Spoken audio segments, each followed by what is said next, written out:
Good evening students. आज हम जिस टॉपिक के बारे में स्टडी करने जा रहे हैं वो है इंडक्शन। इंडक्शन को हम ओरिएंटेशन भी कहते हैं। बेसिकली ये एक तरह का ट्रेनिंग प्रोग्राम या इंडक्शन ट्रेनिंग प्रोग्राम या ओरिएंटेशन ट्रेनिंग प्रोग्राम ही है। इसमें क्या है, बेसिकली एक ऑर्गेनाइजेशन वेलकम करती है अपने न्यूली रिक्रूटेड एम्प्लॉय को और इंश्योर करती है कि उसकी जो भी ड्यूटीज और जो भी जॉब रोल रहेगा उसके लिए उसकी जो है कंपनी की तरफ से क्या नॉलेज है और कंपनी किस तरह से उसको नॉलेज इम्पार्ट करेगी, क्या उसको काम करना है एग्जैक्टली, या फिर उसकी ड्यूटीज और रिस्पॉन्सिबिलिटीज के बारे में समझाया जाता है। यही नहीं, वो कंपनी में उसका वेलकम भी किया जाता है और कंपनी के बारे में बेसिक नॉलेज भी दी जाती है। नाउ बात करते हैं कि बेसिकली इसमें ओरिएंटेशन या इंडक्शन ट्रेनिंग होती कैसे है। नाउ जब भी ट्रेनिंग की बात करेंगे तो उसमें क्या है, या तो वो वेब बेस्ड सेमिनार होंगे या फिर टेलीफोनिकली इंडक्शन होगी या सम टाइम कोई सीडी या डीवीडी पे आपको वीडियोस दिखाई जाएगी कंपनी से रिलेटेड, कंपनी के एथिक्स, वैल्यू, पॉलिसीज प्रोसीजर, आपके डिपार्टमेंट वाइड क्या आपकी ड्यूटीज और रिस्पॉन्सिबिलिटीज रहेंगी ना, क्या आपके सुपीरियर कौन है, इस कंपनी के ओनर कौन है, सीईओ, टॉप हायरार्की, वो इन शॉर्ट अगर बात करें हायरार्की के बारे में बताया जाता है, राइट। उसके बाद हम बात करते हैं कि इस इंडक्शन प्रोग्राम जो है ये जो है ये जनरली सेमिनार या ग्रुप है ना, जब भी हायरिंग होगी तो इंडक्शन ट्रेनिंग फर्स्ट डे आपकी होती है। नाउ बेसिक ऑब्जेक्टिव्स क्या हैं इस इंडक्शन के। सबसे पहले तो ये वेलकम किया जाता है किसी भी न्यूली रिक्रूटेड एम्प्लॉइज का, ताकि वो नर्वस फील ना करे, वो अपनी एंजाइटी जो है दूर भगा दे और होमली इन्वायरमेंट की तरह फील करे। दूसरा ये है कि ये इंडक्शन प्रोग्राम जो है वो एम्प्लॉइज को कॉन्फिडेंस लेकर आता है कि उसको ये कॉन्फिडेंस दिलाता है कि वो एक प्रोडक्टिव एम्प्लॉय कैसे बन पाएगा।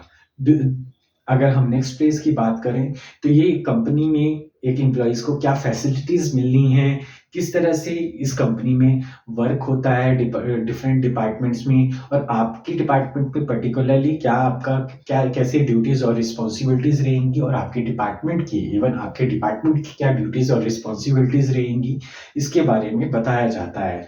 यही नहीं, उस कंपनी की हायरार्की के बारे में, आपके रिपोर्टिंग स्ट्रक्चर, आपकी कंपनी की पॉलिसीज, मिशन, विजन, ऑब्जेक्टिव्स भी बताए जाते हैं। ठीक है। नाउ बात करते हैं types of induction training. Types की बात करेंगे, टाइप्स ऑफ इंडक्शन ट्रेनिंग की बात करेंगे तो बेसिकली ये 3 तरह की होती है ना। कितने तरह की होती है? 3 तरह की होती हैं। सबसे पहले ऑर्गेनाइजेशन ऑर्गेनाइजेशन की, दूसरे नंबर पे डिपार्टमेंटल और तीसरे नंबर पे third number is job induction. ठीक है। Organisation induction, department induction and job induction. Organisation induction की बात करेंगे तो ऑर्गेनाइजेशन इंडक्शन में क्या डिस्कस किया जाता है, बेसिकली किसी भी ऑर्गेनाइजेशन के विजन, मिशन, ऑब्जेक्टिव, गोल्स, ठीक है, हायरार्की, कंपनी की पॉलिसीज, प्रोसीजर आदि के बारे में डिस्कस किया जाता है। नाउ डिपार्टमेंट, आपकी प्लेसमेंट जिस पर्टिकुलर डिपार्टमेंट में हुई, उस डिपार्टमेंट में कौन सुपीरियर है, कौन आपके जूनियर हैं, क्या रिपोर्टिंग स्ट्रक्चर रहेगा, क्या डिपार्टमेंट वाइज आपकी ड्यूटीज एंड रिस्पॉन्सिबिलिटीज रहेंगी, इसके बारे में बताया जाता है। नाउ जॉब इंडक्शन में आपकी जिस पोजीशंस को लेकर हायरिंग हुई थी तो उस पोजीशन में आपके क्या जॉब स्पेसिफिकेशन या डिस्क्रिप्शन के अलावा उसको ध्यान से एक बार फिर से समझाया जाता है, और साथ में ये भी बताया जाता है कि आपकी उस पर्टिकुलर जॉब में क्या ड्यूटीज एंड रिस्पॉन्सिबिलिटीज रहेंगी, क्या टाइमलाइन रहेंगी, क्या शिफ्ट रहेंगी, कौन सी शिफ्ट में आपको काम करना है, कितने बजे आपका आना जाना रहेगा, आपको बेसिकली किसको रिपोर्ट करना है, ये सारी जॉब इंडक्शन ट्रेनिंग में रहेंगी। नाउ हम बात करते हैं बेसिकली हम बात करेंगे कि प्रोसेस क्या है, इंडक्शन की प्रोसेस क्या है। तो सबसे पहले प्रेपरेशन, सबसे पहले प्रेपरेशन, सेकेंड नंबर पे कंडक्ट और थर्ड नंबर पे इवैल्यूएशन।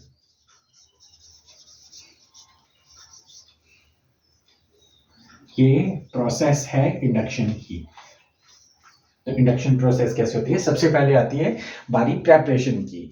सो सबसे पहले इन क्वेश्चंस का आंसर देखा जाता है कि who should give the information. Like preparation stage पे सबसे पहला क्वेश्चन है who should give the information, कि जो भी ऑर्गेनाइजेशन, डिपार्टमेंट या जॉब है ना, उसके लिए इंफॉर्मेशन कौन देगा, कौन प्रोवाइड करेगा इसके बारे में।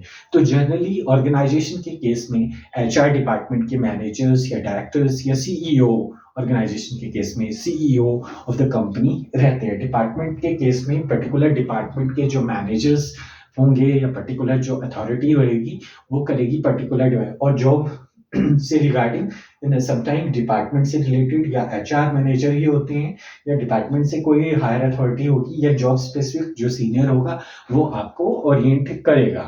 नाउ दूसरा क्वेश्चन आता है हाउ टू गिव इंफॉर्मेशन, आपको ये इंफॉर्मेशन कैसे दी जाएगी।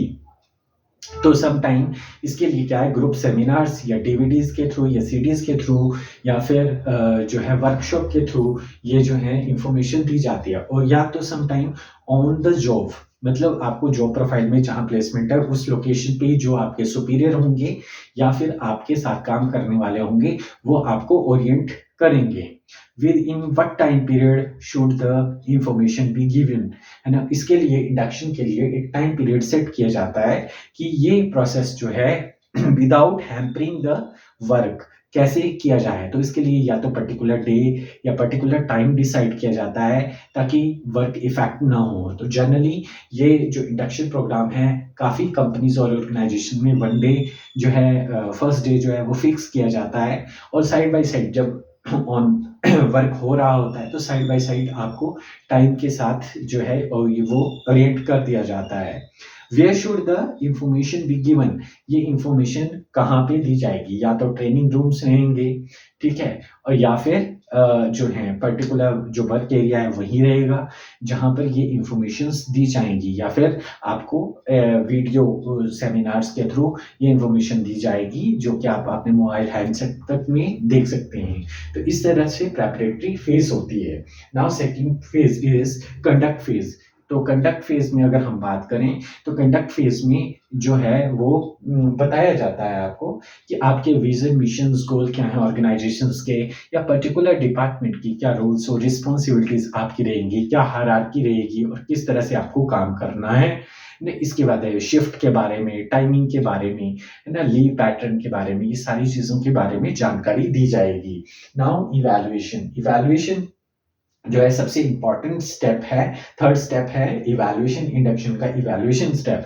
इवैल्यूएशन स्टेप में ये चीज़ देखी जाती है कि पर्टिकुलर जॉब रोल जिसके लिए हमने पर्सन को हायर किया है, रिक्रूट किया है, वो क्या उस जॉब रोल के अकॉर्डिंग फिट हो गया है, क्या उसको पूरे जॉब रोल की अपनी ड्यूटीज, रिस्पॉन्सिबिलिटीज, हायरार्की, ऑर्गेनाइजेशन के विजन, मिशन, गोल, ऑब्जेक्टिव्स के बारे में प्रॉपर वे से समझ आ गया है, क्या वो उस पर्टिकुलर जॉब रोल के लिए सेटल डाउन हो गया है। बिकॉज ऐसा देखा गया है कि जहाँ पे प्रॉपर जॉब डिस्क्रिप्शन या स्पेसिफिकेशन पर्सन को समझ नहीं होती है उसे हायर कर लिया जाता है, तो सम टाइम जनरली वो लोग जो हैं जल्दी 1 महीने से भी कम का समय लगाकर जॉब को छोड़कर चले जाते हैं। तो ये इवैल्यूएशन करना बहुत ही इंपॉर्टेंट स्टेप बन गया है।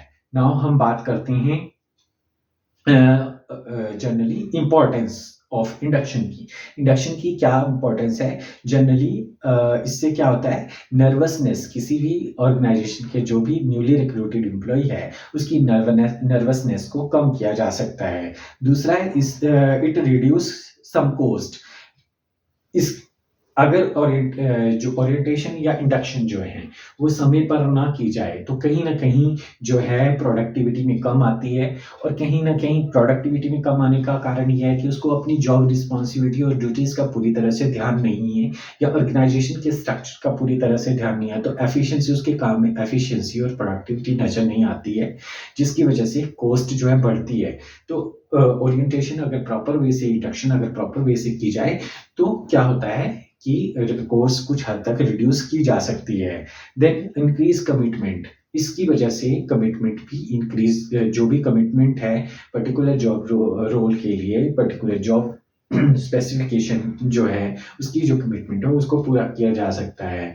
देन इससे क्या है, गुड कम्युनिकेशन, गुड कम्युनिकेशन में हम डिस्कस करते हैं कि एक पर्टिकुलर जॉब रोल पे जो रिक्रूटेड किया हुआ है पर्सन, वो पर्टिकुलरली जब अपनी हायरार्की को जानेगा, अपनी प्रॉपर रूल्स और रिस्पॉन्सिबिलिटी ड्यूटीज़ को समझेगा, तो वो पर्टिकुलरली अपनी बात को या उनकी जो भी उनके सुपीरियर्स ने जो भी डिटेल्स दिए हैं, उनको प्रॉपर वे से एग्ज़ीक्यूट कर पाएगा। सो ये सबसे बड़ी बात ये है और इसके अलावा उसको कंपनी के बारे में इन्फॉर्मेशन हो जाती है कि कंपनी की एक्चुअली ग्रोथ पाथ क्या है उसके लिए, वो कहाँ तक आगे बढ़ सकता है।